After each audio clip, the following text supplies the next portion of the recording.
The Conjuring 2. Amityville, New York, 1975. Ed and Lorraine Warren, Patrick Wilson and Vera Farmiga, are sitting with the Lutz family in the infamous Amityville home. A year earlier, Ronald DeFeo Jr. murdered his family, and the Lutz family claims to have been experiencing paranormal phenomena. The Warrens conduct a séance, in which Lorraine has a vision where she sees herself in Ronald's position on the night of the murders. She watches herself committing the acts, first with Ronald's parents, and then his 3 siblings. Lorraine then encounters a demonic creature taking the form of a nun, followed by a man dying. Lorraine screams, and Ed pulls her out of the vision and comforts her. We jump to 3 years later in Enfield, England. Janet Hodgson, Madison Wolfe, is sitting outside the school with her friend Camilla, Emily Tasker, as Camilla smokes a cigarette. She passes it to Janet right before a teacher walks outside and scolds the girls for smoking. She confiscates the cigarette and takes a puff. Janet lives with her older sister Margaret, Lauren Esposito, younger brothers Johnny, Patrick McAuley, and Billy, Benjamin Haigh, and their mother Peggy, Frances O'Connor. The Hodgsons are struggling financially. The children's father left them for a neighbor woman, and Billy has a speech impediment that gets him bullied at school. Peggy has self-doubts as a single parent. At night, Janet and Margaret are sleeping in their room when Janet begins to feel a disturbing presence. It sounds as though she's speaking to herself, but then she begins responding with a growling, raspy voice that claims, "This is my house." Margaret thinks Janet is fooling around until she stands by Margaret's bed and the voice of an older man behind Margaret repeating the statement.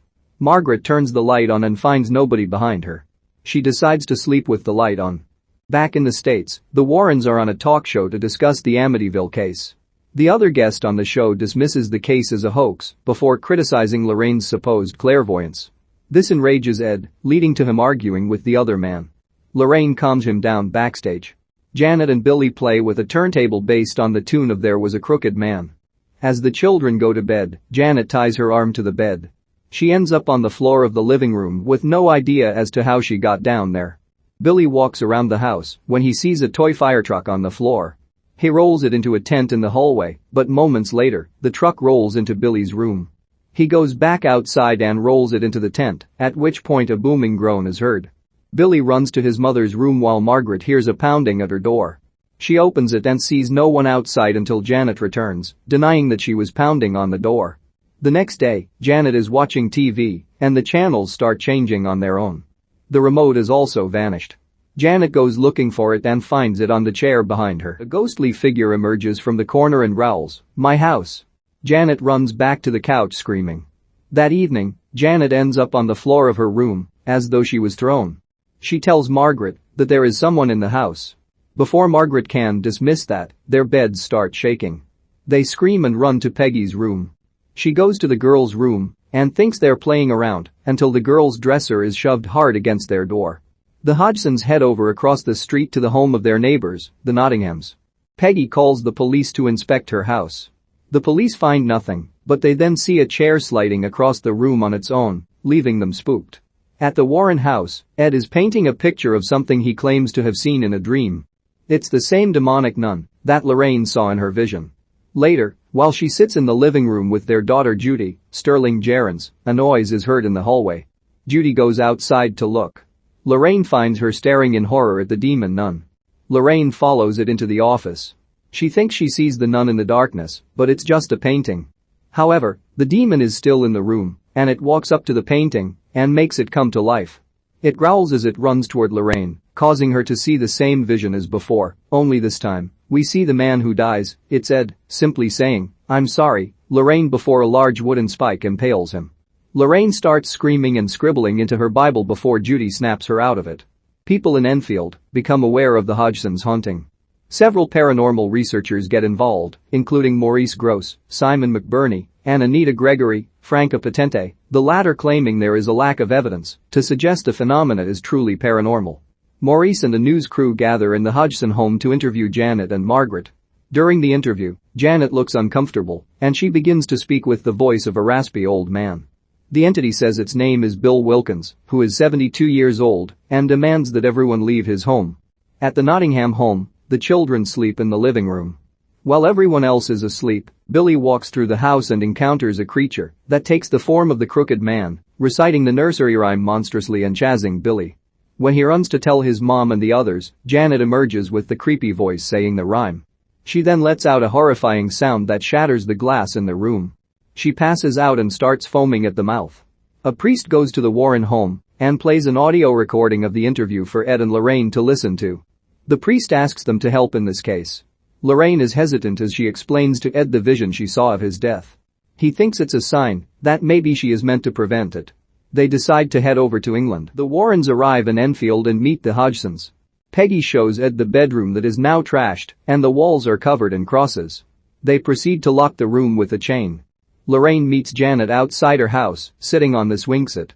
Janet expresses her sadness that people are avoiding her over the supposed haunting. Lorraine comforts her in saying that maybe one person can help change things, like Ed has for her. Janet says the voice she hears says it wants to hurt Lorraine. The Warrens, along with Maurice and other crew members, gather in the Hodgson living room to try and communicate with the spirit. Janet sits in the chair and starts speaking with the voice of Bill Wilkins once the adults turn their backs to her. Ed pulls out his cross necklace and puts it in front of Janet's face, making Bill sound distressed. He yells something unintelligible before everything seems to calm down.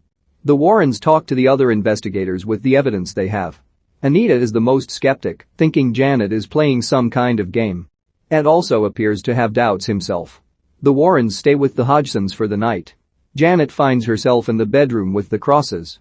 They all start to turn upside down before Janet is attacked by Bill's ghost. Her screams alert the adults, who rush to unlock the door to get Janet out. On another occasion, Peggy brings Ed downstairs to the basement to inspect her water problem that left the basement flooded. Peggy thinks she sees someone behind Ed, but the ghostly vision of Bill is in the water and grabs Peggy. Ed helps her break free. The children take a liking to the Warrens as they maintain their stay. After Peggy notes that her ex-husband took the music from the house, Ed buys an Elvis record for the kids to listen to. Unfortunately, the record player stopped working. Undeterred, Ed picks up a guitar and starts playing Can't Help Falling in Love with You. He also convinces the kids to never let bullies get them down. Lorraine speaks with Maurice privately. He says they are about to be part of history. Lorraine is uncertain with his comment, but he adds that he lost his daughter years ago and has been hoping to communicate with her in some way if it were possible. On another night, the kids hear noises coming from the kitchen. Johnny decides to investigate to fight this bully. Margaret then screams as Janet disappears. She pops up in the kitchen with a knife and the door lock. The adults try to get into the kitchen as things are being thrown around. They find chairs and dishware broken all over the kitchen, but Johnny and Janet are nowhere to be found. They eventually do find Johnny, and Janet is stuck inside an electrical box, speaking another unintelligible message, before getting pulled out. Anita shows the Warrens video evidence of Janet herself throwing things in the kitchen to give the appearance of a haunting, making it look more obvious that she was faking. Peggy sends everyone out of the house. Later, as the kids also believe Janet was faking, she tells them that it was going to hurt her family if she didn't do what was told of her. The Warrens board the train to head home, even as Lorraine continues to express uncertainty over how it just appeared Janet was faking when a camera was pointed at her. Ed then plays the recordings of Bill's voice, which he realizes are connected. Played together, the messages come out to help me. It won't let me go. Lorraine is then pulled into another vision. She sees the real Bill Wilkins, Bob Adrian, sitting in his chair, no longer threatening. He speaks in a riddle to Lorraine before the demon nun appears behind Bill and takes him away. This leads Lorraine to realize that Bill is just a pawn and this demon is the true threat. They rush back to the Hodgson home while trying to decipher the riddle.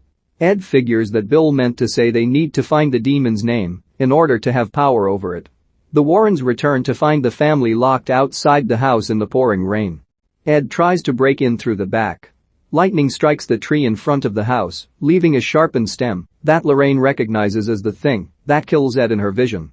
She tries to figure out the demon's name before realizing she already does know it. She looks into her Bible and sees from her scribbling that the demon's name is Valak. She rushes into the house to go after Ed. Ed is partially blinded when a pipe bursts and sprays steam in his face. He stumbles and is attacked by the crooked man before coming across the room where Janet is. She stands by the window as it shatters, leaving her an opening to jump onto the stem. Ed rushes to grab her, just catching her as he holds onto the curtains that are ripping. Lorraine reaches the room and tries to save Ed, but Valak emerges and holds Lorraine back.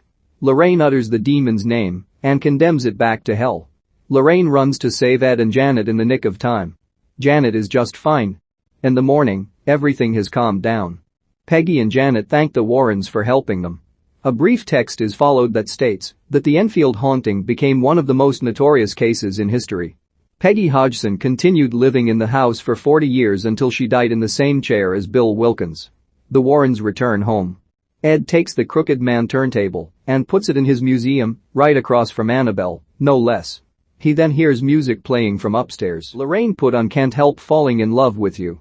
The two of them then share a dance.